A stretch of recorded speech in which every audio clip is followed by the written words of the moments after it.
He didn't look like a hero. He looked like a man who had already lost too much, and was trying to survive what was left. The kind of man who keeps his head down, avoids eye contact, and never stays in one place long enough for people to start asking questions. Because in the Wild West, questions don't lead to answers. They lead to trouble. He had just crawled out of prison, and freedom didn't feel like freedom at all. It felt like borrowed time. Every step he took was careful. Every breath was quiet. He wasn't chasing glory. He wasn't chasing revenge. All he wanted was to disappear. No more guns. No more blood. No more gangs. Just a small patch of land, a roof that didn't leak, and a life nobody cared to remember. He found a lonely place outside town, a farm that smelled like dust and hard work. A place where people didn't ask for papers, didn't care about your past, as long as you could pull your weight. And for a moment, it almost worked. There was a woman there. Not just kind, but familiar. The type of person who looks at you like you're still human, even when you don't believe it yourself. She joked about his dirty shirt, about his beard, about how he looked like he'd been dragged through hell, and dropped right at her doorstep. And he laughed. Because for the first time in a long time, it didn't feel like a trap. But even as the sun went down and the wind calmed, something in the air felt wrong. Like the world was holding its breath. Like the past wasn't done with him yet. Because you can run from a prison. You can run from a town. You can even run from your own name. But you can't run from what you stole. And the truth was, he didn't just escape with his life. He escaped with a secret that belonged to men who didn't forgive, didn't forget, and didn't stop hunting until they got paid in gold or blood. A storm was coming. He tried to pretend it didn't matter anymore. Tried to act like the past was a closed door, like whatever happened back there was dead and buried.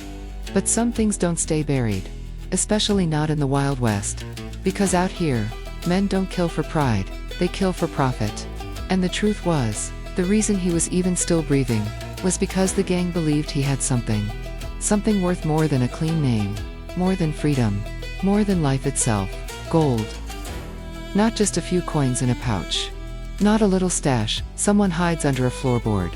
This was the kind of gold that changes people. The kind of treasure men whisper about in saloons when the whiskey hits hard enough. The kind that makes outlaws dream bigger than they should. A lost haul connected to a legend. Jesse James, a name that didn't just carry weight, it carried fear. Some said, Jesse hid it before disappearing. Some said it was cursed. Some said anyone who went looking for it ended up in a grave with no cross. But one thing was certain. A gang had been hunting that treasure for a long time, and somehow, this man had ended up in the middle of it. He didn't talk about it much. Not to the woman, not to anyone. But in his eyes, you could see it. The pressure, the paranoia. Like every sound outside the door was a boot step coming to finish him off. He knew where the gold was supposed to be, not the exact spot, but enough. Enough to make him dangerous. Enough to make him valuable. Enough to make him a walking death sentence. And the worst part, he wasn't even the one who wanted it. He didn't wake up one day and decide to chase treasure. He got dragged into it by criminals. By deals made in darkness. By men who would sell their own brothers for a handful of coins. He'd seen what greed does. He'd seen men betray their partners, shoot their friends, burn down entire towns, all for the promise of shining metal. That's why he wanted out. That's why he came here. Because he thought, if he stayed quiet, if he stayed hidden, if he acted like the gold didn't exist, maybe the world would forget. Maybe the gang would move on. Maybe the treasure would stay in the ground forever. But the Wild West doesn't reward hope. It punishes it. And while he sat there, trying to rebuild a life out of nothing, somewhere out there, 3 men were riding toward him. Men who didn't come to talk. Men who didn't come to negotiate. Men who came to collect. Because in their minds, that gold already belonged to them. And if he didn't give it up, they were going to rip the truth out of him, piece by piece. And that was the moment the storm finally reached his door.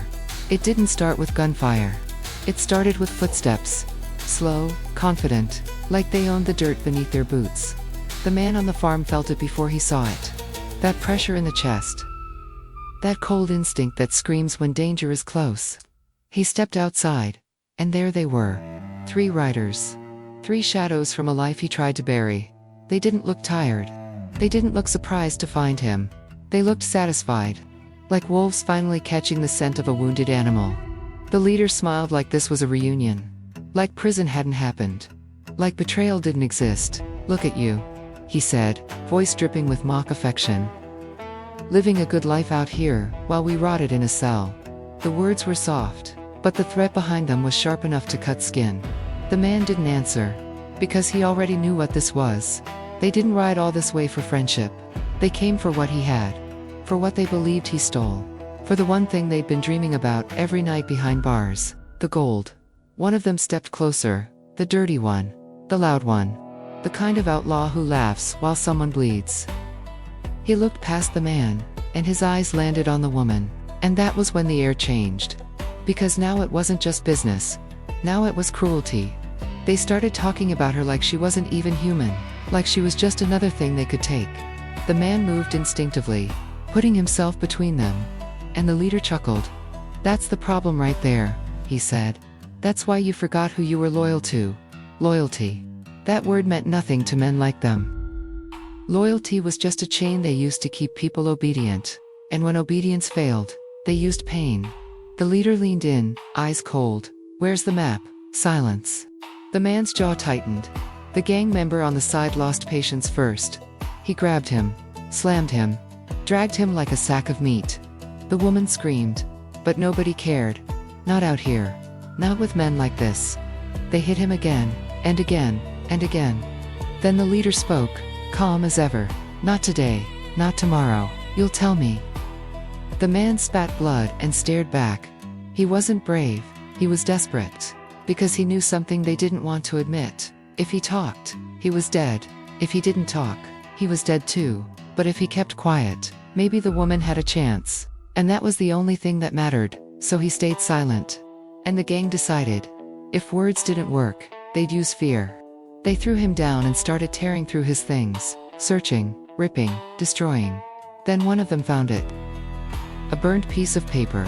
Not the full map, but enough to confirm the nightmare was real. The leader picked it up slowly, like it was sacred. His smile vanished. Now it wasn't a hunt anymore. It was a mission. Because even half a map was a trail. Even a clue was enough to start killing. The leader turned back to him, voice low. "You really thought you could run from us?" Then he nodded at his men. And just like that, the farm stopped being a home. It became a crime scene waiting to happen. Because now the gang knew two things. The gold was real. This man was the key. And keys don't get to walk away. They get used. Or broken. And the moment the gang rode off, the real nightmare began.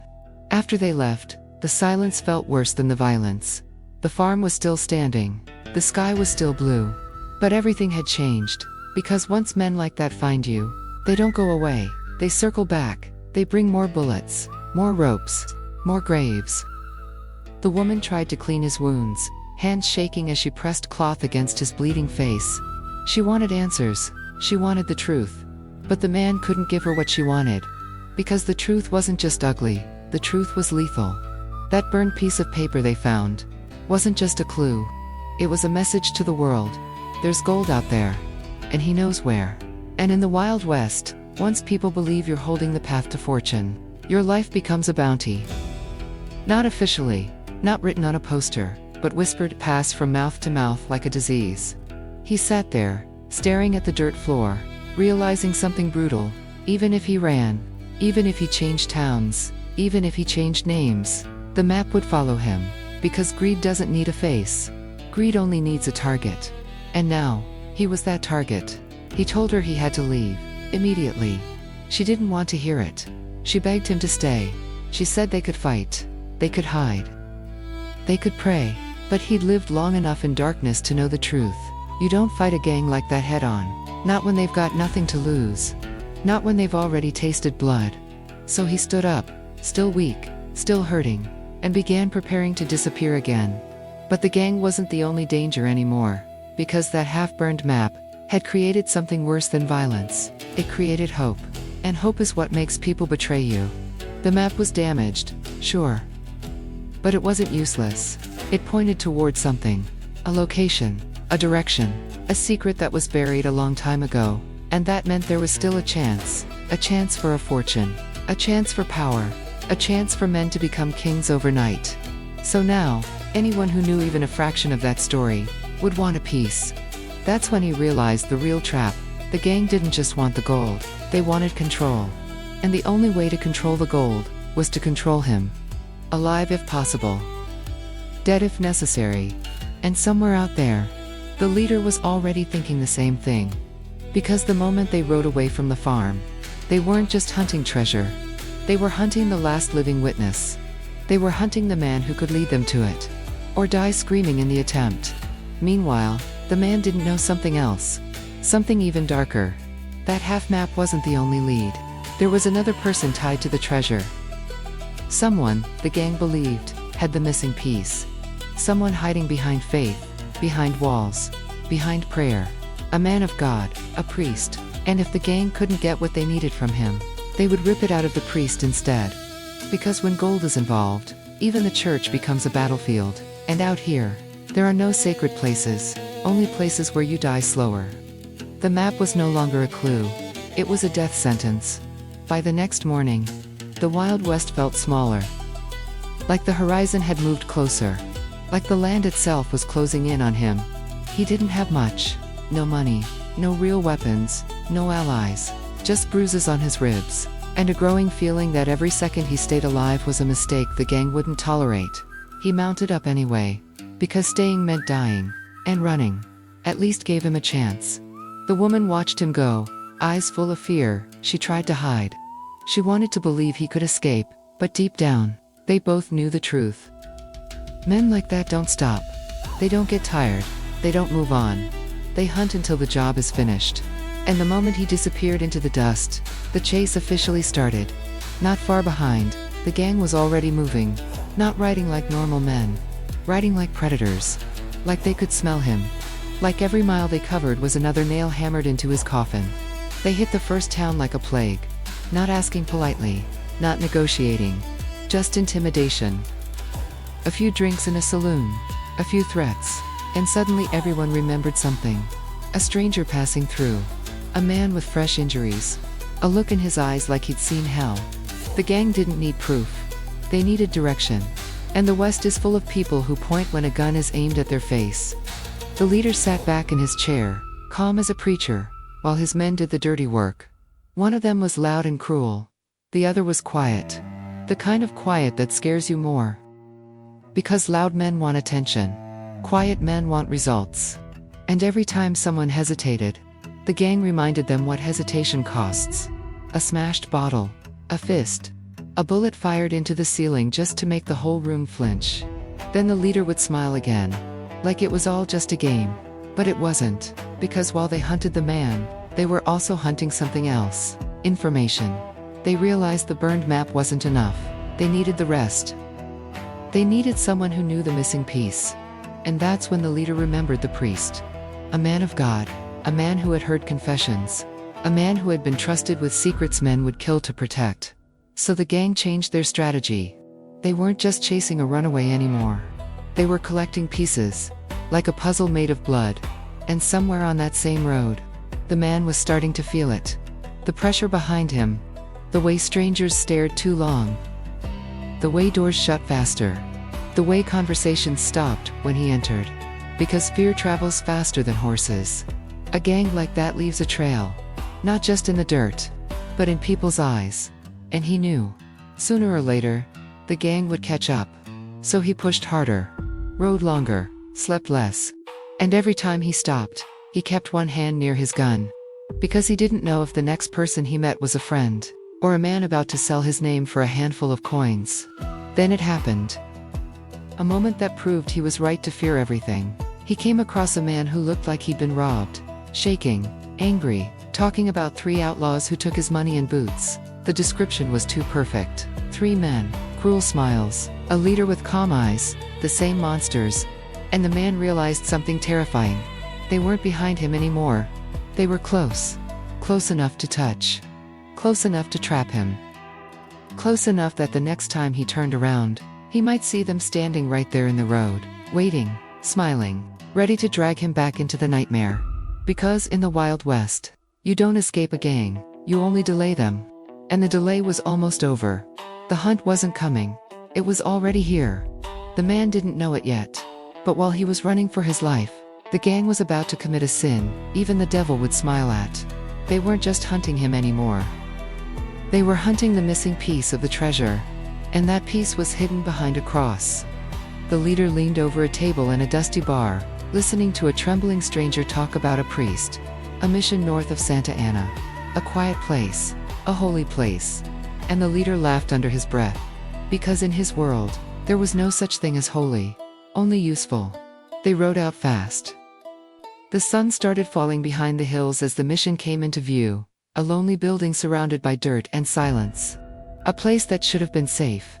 A place where a man could pray and feel protected. But safety doesn't exist when greed is involved. The gang approached like wolves approaching a fence, slow, patient, enjoying the fear they were about to create. They found the priest. He didn't run. He didn't reach for a weapon.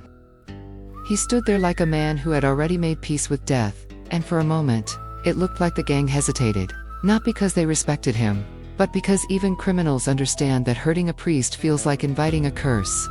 But the leader didn't believe in curses. He believed in gold. He stepped forward, voice calm. "Where is it?" The priest didn't answer. The leader nodded, and his men went to work. They hit him, dragged him, mocked him. One of them actually whispered a fake prayer, laughing while doing it, and the priest still didn't talk. So the gang got uglier. They started repeating the question like it was a chant. "Where's the gold? Priest. Where's the gold? Where's the gold?"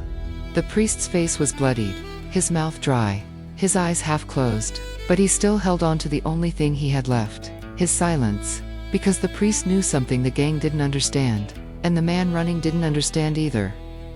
The gold wasn't just buried treasure. It was a trap, a poison, a curse made of greed, and anyone who found it would either become a monster or become a corpse. But the priest was breaking, not from pain, from fear, because he wasn't scared for himself. He was scared for the man the gang was chasing, the man who had tried to escape, the man who still had a chance. And that's when the priest finally spoke. Not loudly, not clearly, but enough.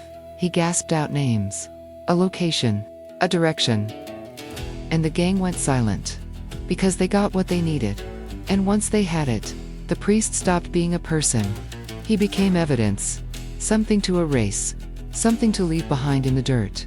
The leader looked down at him like he was trash, and one of the outlaws smiled, wiping blood off his hands. Then the leader turned away. "Let's go," he said, because now, they didn't just have a map, they had the missing truth. And the man running across the west, he was no longer a target. He was a countdown. Because the gang now knew where the trail ended, and they were going to reach it, even if they had to stack bodies all the way there. Meanwhile, the priest lay there, barely alive, breathing shallow, eyes staring at the sky, whispering something that sounded like a prayer, or a warning. And the mission returned to silence, but it wasn't peaceful anymore. It was the silence of something violated. Something broken. Something that would never be clean again. Because the moment the gang left that mission, the story stopped being about survival. Now, it was about one thing only: who would reach the gold first, and who would die trying.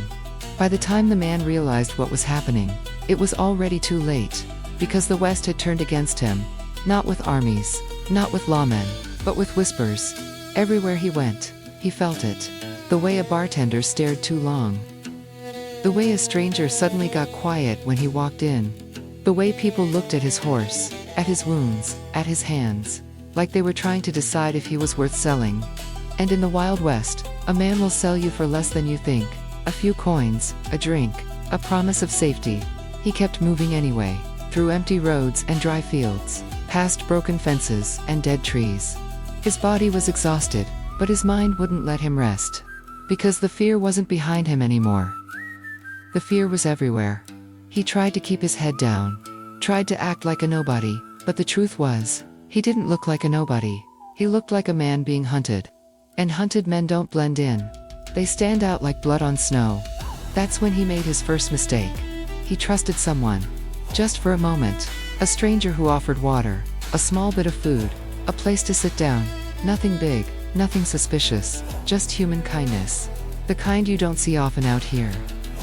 But kindness in the West usually comes with a price. He sat, he drank, he breathed, and for the first time in days, he felt his shoulders drop. Then he heard it. A sound far away, but getting closer. Hooves, multiple horses, moving fast, too fast. His blood ran cold. He stood up, reaching for his gun, and the stranger's face changed. Not angry, not scared, just guilty. Like a man who just made a deal with the devil, and didn't want to look you in the eye. And then the man understood. He'd been sold. The gang didn't even need to track him anymore. They just needed people to talk. And people always talk when they're afraid. He jumped for his horse and rode hard. The wind ripped past his face, dust choking his lungs. Behind him, the sound of hooves grew louder. And then the voices came, mocking, laughing like they were enjoying the chase. Like this was entertainment. He didn't turn back. Because he didn't need to. He could feel them. They were close enough to kill him. Close enough to drag him off the saddle. Close enough to end the story right there. But something else happened. Something he didn't expect. A shot cracked through the air. Not aimed at him. Aimed at the ground near his horse. A warning, a message. Stop running. Because they didn't want him dead yet. Not until they got everything they needed. And that was the most terrifying part of all. If they wanted him dead, it would be quick. A bullet. A fall. A grave. But they wanted him alive. Which meant they wanted time. Time to break him. Time to torture him. Time to squeeze the last truth out of him. Even if it took days. The man rode until his horse nearly collapsed. He cut through rough land, avoiding the main roads. He knew the gang would expect him to run straight. So he ran crooked. He ran desperate. He ran like a man trying to outrun his own fate. But no matter where he went, the truth stayed the same. The gang wasn't just behind him. They were ahead of him too. Because they had the priest. They had the missing truth. They had the direction. And he didn't even know it yet. He was running blind, while the killers were running with a map. And in the Wild West, a blind man doesn't survive long. Especially not when the people chasing him already decided he belongs in the dirt. This wasn't a chase anymore. It was a trap closing in from every side. The man kept riding, until the world turned dark. The sky swallowed the last bit of sunlight, and the land became nothing but shapes and shadows. But the darkness didn't help him. It only helped them. Because the gang didn't fear the night. They owned it. They moved through it like it was made for them. Like every star in the sky was just another witness that wouldn't speak. He finally stopped near a stretch of rocky ground, far from any town. His horse was shaking, breathing heavy, foam around its mouth. He slid off the saddle, legs weak, and pressed his forehead against the animal's neck, like he was apologizing. He wasn't just running for his own life anymore. He was dragging everything around him into the grave with him. He tried to sleep, tried to close his eyes, but every time he did, he heard it. That sound again, hooves in his head at first, then in the distance, real. Getting closer, he reached for his gun and stayed still. Minutes passed, then hours. But the feeling never left. Like he was being watched. Like the night itself had eyes. And then he saw them. A faint glow far away. Campfire light. Not his. Theirs. They were close enough now that he could almost hear their laughter. Close enough that if he made one wrong move, he'd be surrounded before he could breathe. He backed away slowly, trying to stay silent. But the ground betrayed him. A rock shifted under his boot. A tiny sound. Almost nothing. But in the Wild West, almost nothing can still get you killed. The laughter stopped. The campfire glow flickered. And then, a voice cut through the darkness. Calm, confident, like a man speaking to a trapped animal. You can run all night, the leader said, but you can't run forever. The man's grip tightened on the gun, his heart hammered. He didn't fire, because he knew, if he fired once, he'd have to fire until it was over, and he didn't have enough bullets for that. The gang started spreading out, not rushing, not panicking. They were too experienced for that. They moved like hunters closing a circle. One on the left, one on the right. The leader staying back, watching, letting the fear do the work. The man took a step back, then another, and then a branch snapped behind him. He spun around and there was one of them. Too close. A gun raised, a grin on his face. Found you. The man fired first. The shot echoed across the land like thunder. The outlaw staggered back, screaming, not dead, but hurt. And that was enough. Because now the gang didn't need patience anymore. Now they had rage. The leader shouted. The other two came charging in. Shots exploded into the night. Dust kicked up. The horse screamed and bolted away, terrified. And just like that, the man lost his escape. Now he was on foot, bleeding, outnumbered, alone. He ran anyway. Through rocks and brush, lungs burning, legs screaming. Bullets snapped past him like angry insects. One hit the ground near his feet, throwing dirt into his eyes. He fell hard, rolled, got up again. He kept moving, because stopping meant dying. But the gang wasn't trying to kill him clean. They were trying to break him, to make him crawl, to make him beg, because the leader wanted him to understand something. You don't get to choose your ending. Finally, he stumbled into a shallow ravine, a dead end. He turned around and saw them stepping into view, silhouettes against the moonlight. 3 men, 3 guns, 3 smiles. The leader tilted his head, almost amused. Now, he said quietly, we're gonna talk. The man raised his gun with shaking hands. He had 1 bullet left, 1 chance, and in that moment, he realized the worst truth of all. Even if he killed 1, even if he killed 2, the 3rd would still finish him. Because the West doesn't care about courage, it only cares about who's left standing. And the gang. They weren't just closing in on him. They were closing in on the gold. And once they got close enough, they wouldn't need him alive anymore. The circle was complete, and the final act was about to begin. The ravine felt like a grave that hadn't been filled yet. The man stood there with his back to stone, his chest rising and falling, like he was drowning on dry land. Across from him, 3 guns pointed his way. 3 faces he wished he'd never seen again. The leader stepped forward slowly, boots scraping the dirt, calm as always.